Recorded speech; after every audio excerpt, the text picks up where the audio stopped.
Good afternoon, Mark. Thank you so much for making time for us. It's a pleasure having you on the program. Thank you for having me. It's a pleasure to be here. Great stuff. Great stuff. So, Mark, you must be pleased with your performance and the team's performance so far on this tour, especially given the fact that some of the Black Caps are playing the IPL, but this squad playing against the full-strength Pakistani squad. How do you feel so far? Yeah, absolutely. I think if you said that we would have finished up the T20s with a drawn series at 2-2, then we probably would have taken it, to be honest. So, the guys are pretty happy with that result. Absolutely. In that fifth and final T20 coming in when most of the top order of the Black Caps was gone. At one time, the score was something in the 20s for three. What plan did you come in with? And especially the way you were hitting and coming close to the century, was a target on your mind, or was it just getting over the line for the Black Caps?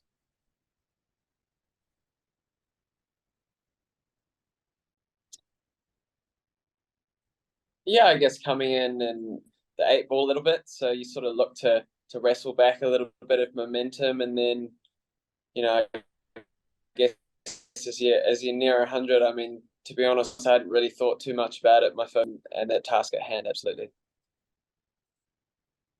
Perfect. Now, the three international hundreds you have so far, two of them have come in exceptional circumstances. One was on your debut, and after obviously that very long flight which you took, and the third one coming in these circumstances when the top order was out. Which one is more special to you, and how do you feel about both of them?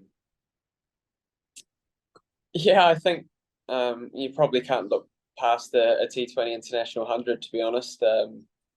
Yeah, I guess a little bit more uncommon than one day hundreds. So, and as you mentioned, Pakistan obviously have a world-class team at the moment and a world-class bowling attack. So, to do it against a team as good as Pakistan is something that I'll cherish, absolutely. And Mark, how do you rate this Pakistani bowling lineup? As you said, the Pakistan team, this one of the strongest T20 sides. How do you rate the bowling attack? Yeah, I mean they're as good as any going around in the world, to be honest. When you've got three guys, or they've got a number of guys in their squad that can bowl over 145. There's not many teams around the world that have that luxury of fast bowling, and then when you pair it up with obviously some of the spin options that they have too, it makes for a very well-rounded bowling attack. Mm-hmm. And Mark, if you could tell us, recently your coach made a statement that you're also in the plans for the upcoming World Cup. How does that make you feel? Are you excited that you could be part of the upcoming World Cup squad as well? Yeah, I mean, to be honest, I guess I wasn't in the one day squad international ODI squad initially, so pretty lucky to have been included in that. Pretty thankful, and I guess the World Cup is around the corner, but our focus as a team is very much on this series. We've still got four more games here, and we're looking to compete as well as we can, and hopefully come away with a series win. Okay, perfect. And very lastly, you've done an engineering degree as well. How was it managing your education along with trying to become a professional cricketer as well? For the young ones watching, if you could give some advice, especially on time management, how did you manage to do that?